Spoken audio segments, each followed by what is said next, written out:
Well, good morning and welcome to another week of Adult Sunday School here at Holy Cross Lutheran Church.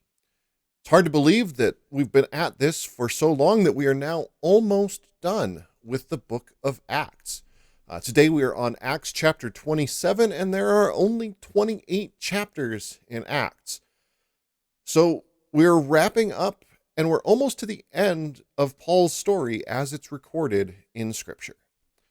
So last week we read that after 2 years in prison, Paul finally gets something resembling a trial before Festus, Agrippa, and Bernice. And it's not really a trial so much as, I guess it's an indictment. Festus is trying to figure out how to explain to Caesar what Paul did, because Paul appealed to have his case heard before Caesar in Rome. Now, of course, that's kind of the whole point for Paul. He had a vision back in Acts chapter 23 that he was going to preach the gospel in Rome. And now, finally, after 2 years, he's getting on a boat and heading off to Rome. So let's dive into Acts 27, verse 1, and see what happens on this part of Paul's adventure. When it was determined that we were to sail to Italy, Paul and some other prisoners were placed in the custody of a centurion named Julius of the imperial company. This is one of those moments where we can tell that Luke is part of the journey because he has switched now to the first person plural, where before he was talking about Paul this, Paul that, now it's we. And if you've been wondering what Luke has been up to for these 2 years, well, you're not exactly alone, so is everyone else. Because Luke doesn't tell us what he's been up to these past 2 years. We just know that he's been somewhere. There's probably a good chance that he is part of the other prisoners that are being transported here. We also find out that he is being escorted by a centurion named Julius, who is part of a cohort of soldiers that Emperor Augustus established. So he's probably kind of a big deal. But they're finally heading to Rome. Paul's finally heading to Rome. So, verse 2. We boarded a ship from Adramyttium that was about to sail for ports along the coast of the province of Asia. So we put out to sea. Aristarchus, a Macedonian from Thessalonica, came with us. The next day we landed in Sidon. Julius treated Paul kindly and permitted him to go to some friends so they could take care of him. From there we sailed off. We passed Cyprus, using the island to shelter us from the headwinds. We sailed across the open sea off the coast of Cilicia and Pamphylia and landed in Myra in Lycia. There, the centurion found an Alexandrian ship headed for Italy and put us on board. After many days of slow and difficult sailing, we arrived off the coast of Cnidus. The wind wouldn't allow us to go farther, so we sailed under the shelter of Crete off Salmone. We sailed along the coast only with difficulty until we came to a place called Good Harbors, near the city of Lasea. So Luke here is describing the journey that they are taking to get from Caesarea to Rome. This is kind of an unfortunate journey because the wind is blowing this way and they want to go this way. So you can see where there would be a bit of a problem. There's going to be a map over here, I think, to kind of show you the way that they're moving. But the wind is going in the opposite direction. So they're trying to sail under the land to get to where it is that they're trying to go. We also learned that a guy named Aristarchus is traveling with them. Aristarchus has showed up a couple times. He was one of the people seized in Ephesus by a mob. He traveled with Paul from Greece back into Asia. And now here he's traveling with Paul again, this time to Rome as a prisoner. Or we think, probably a prisoner. Maybe not necessarily a prisoner, but he's traveling along with them. That's the important part. What's interesting too here is Paul is getting some pretty obviously better treatment than the other prisoners. I mean, in Sidon, he gets let off the boat to hang out with some of his friends. He he's able to go to different places than the other folk. And I think some of this is because Paul is a different class of prisoner. I mean, he is a Roman citizen and the others presumably are not. But Paul's made no secret of the fact that he is going to Rome. He wants to go to Rome.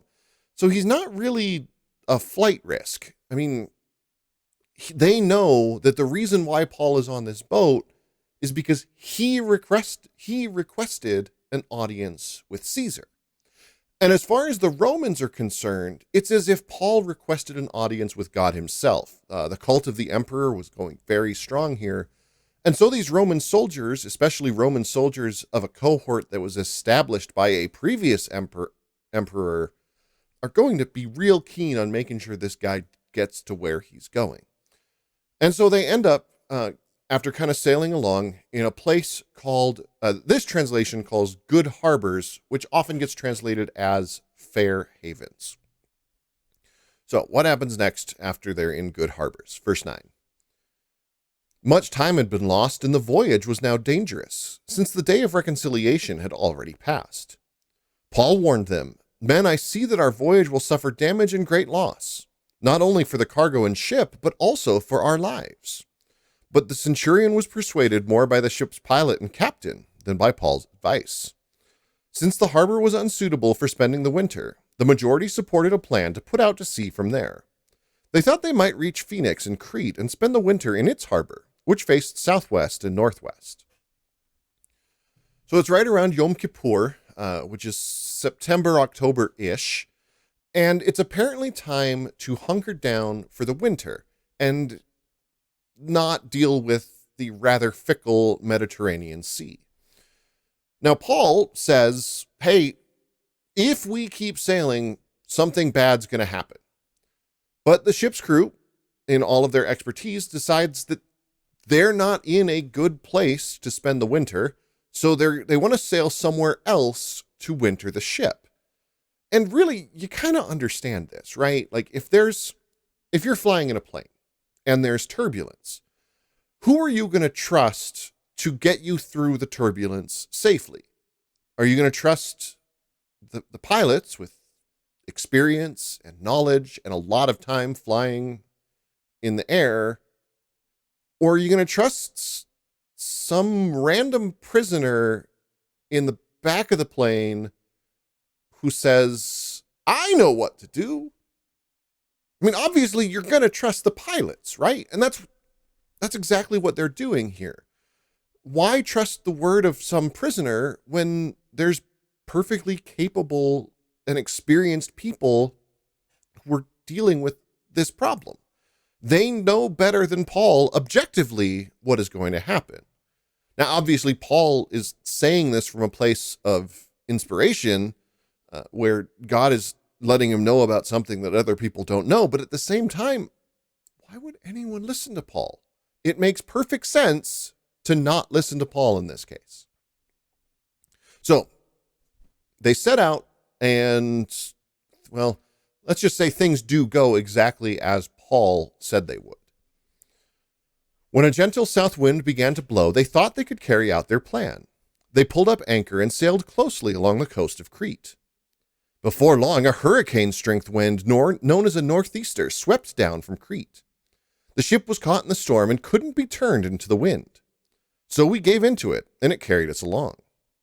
After sailing under the shelter of an island called Cauda, we were able to control the lifeboat only with difficulty. They brought the lifeboat aboard and began to wrap the ship with cables to hold it together.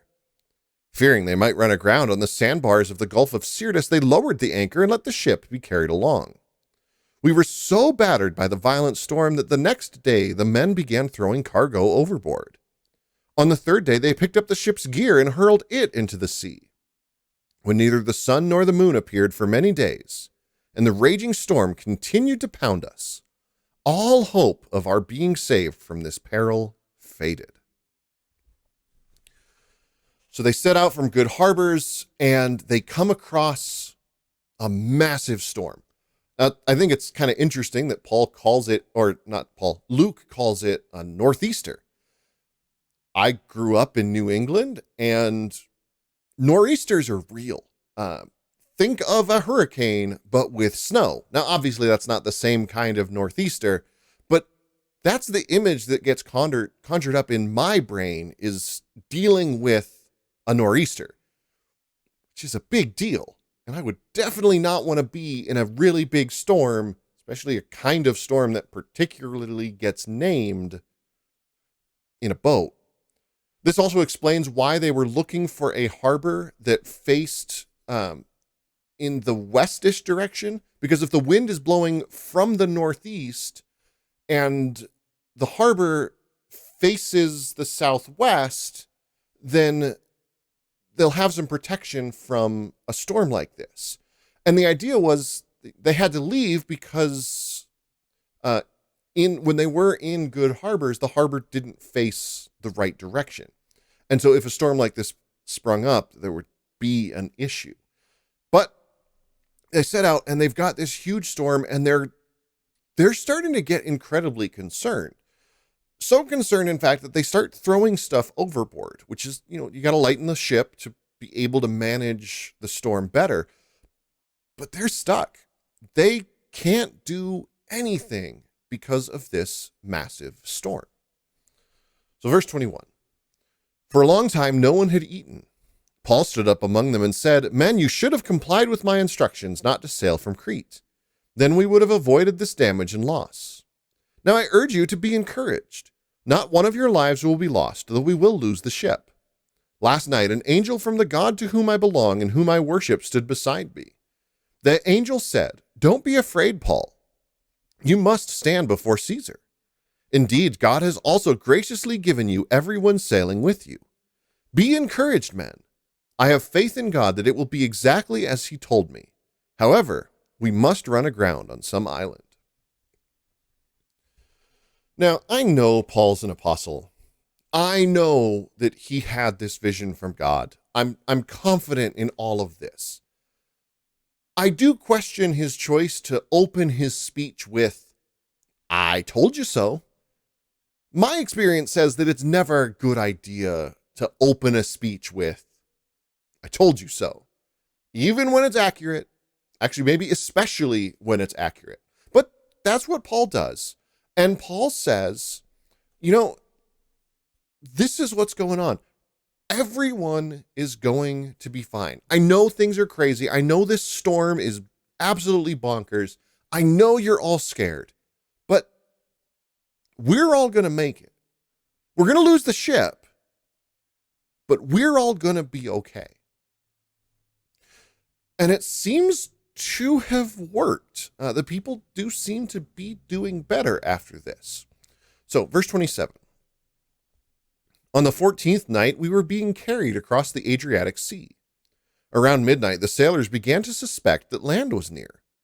They dropped a weighted line to take soundings and found the water to be about 120 feet deep. After proceeding a little farther, we took soundings again and found the water to be about 90 feet deep. Afraid that we might run aground somewhere on the rocks, they hurled out 4 anchors from the stern and began to pray for daylight.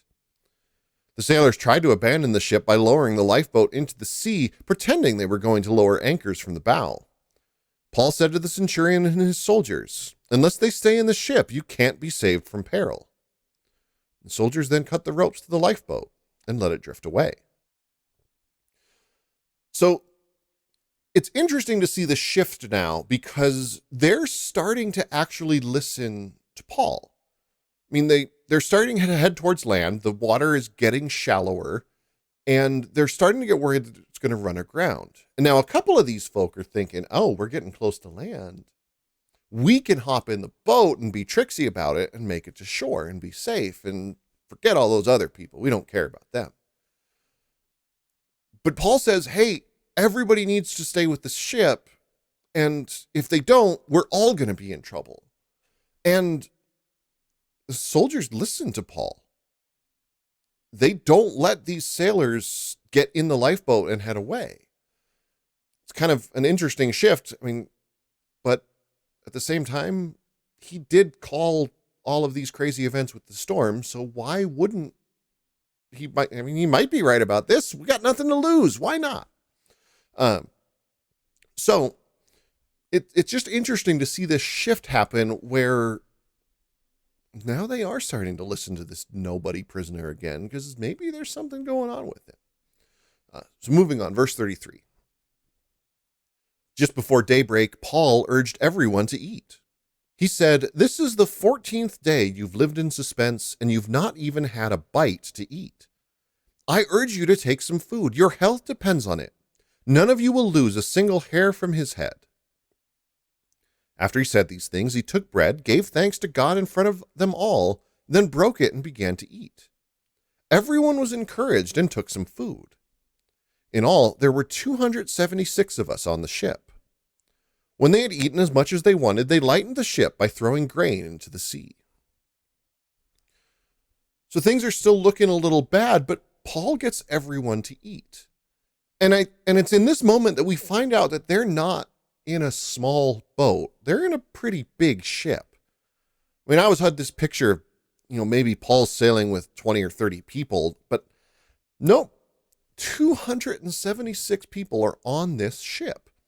And Paul shares a meal with all of them. And in doing so, he celebrates what seems a whole lot like Holy Communion, which is rather interesting because most of the people on this boat were probably not Christians. But it says that everyone was encouraged by this meal and everyone took some food. And I think it's a nice little reminder that the Lord's Supper is not something that we hoard for ourselves, but something that is for all people. It's kind of like what we do at Holy Cross, actually. When we have church, anyone who is there who wants to take communion, they're welcome at the Lord's table. And I think this is something that we're being seen here, that Holy Communion isn't meant to be something exclusionary. It's meant to be something that brings people together to receive the presence of Jesus, even if they don't believe, like is the case with these folk on the boat. I'm mostly sure that a good number of those 276 were not believers in God. But they still ate this meal that sounds very much like Holy Communion, following that pattern of giving thanks, breaking the bread, and eating it. I mean, that is the pattern that we see when Jesus institutes Holy Communion, when Jesus breaks bread after his resurrection. It's a consistent theme that those words tend to lead to Holy Communion. And it's just kind of an interesting little episode we get here of this meal being for all people for their good. So verse 39. In the morning light, they saw a bay with a sandy beach. They didn't know what land it was, but they thought they might possibly be able to run the ship aground. They cut the anchors loose and left them in the sea. At the same time, they untied the ropes that ran back to the rudders. They raised the foresail to catch the wind and made for the beach, but they struck a sandbar and the ship ran aground. The bow was stuck and wouldn't move, and the stern was broken into pieces by the force of the waves. The soldiers decided to kill the prisoners to keep them from swimming to shore and escaping. However, the centurion wanted to save Paul, so he stopped them from carrying out their plan. He ordered those who could swim to jump overboard first and head for land. He ordered the rest to grab holds of planks or debris from the ship. In this way, everyone reached land safely. So there's a lot happening here. We see them have this meal, and then the next thing that happens is they see land. They have this meal that sounds a lot like Holy Communion, and then for the first time in like 2 weeks, they can see something, and they see land in front of them. They don't know what land it is, but they say, hey, this is going to get us out of the storm. So they cut the anchors, turn the ship towards the shore, and the ship, instead of running aground, hits a sandbar and is stuck. Now, at this point, I can understand where the soldiers are going to want to kill the prisoners. This seems incredibly harsh to us, and indeed, from our perspective, it absolutely is. But Roman law was written in such a way that it had so much trust in the ability of a Roman soldier that if a prisoner was not accounted for, then it must be the responsibility of that soldier who helped the prisoner escape. And so the soldier's life was also forfeit, along with the prisoners if they were ever found. There's a couple times in Acts when we see this, when there's an escape in a prison and the soldiers were killed. This is just one of those things that Roman law, it had that much trust in their soldiers. So the Roman soldiers are still a little bit panicked, and they go, hey, if any of these prisoners get away, we're going to be in trouble. So it's better to kill them and save our own necks. Actually, kind of like the sailors who tried to get in the lifeboat and save their own necks earlier. Now, the centurion finds out about this and shuts it down. And when they do run aground somewhere, it sounds like all 276 people on the ship were just fine. Just like Paul said would happen. And so next week, as we look at the last chapter of the book of Acts, we'll find out where they land and find out if Paul is ever going to make it to Rome. So until next week, if you want to participate in some more discussion, leave a comment in the comment section below. If you have a question, leave it there as well, and I will get back to it as quickly as I can. And until next time, God bless.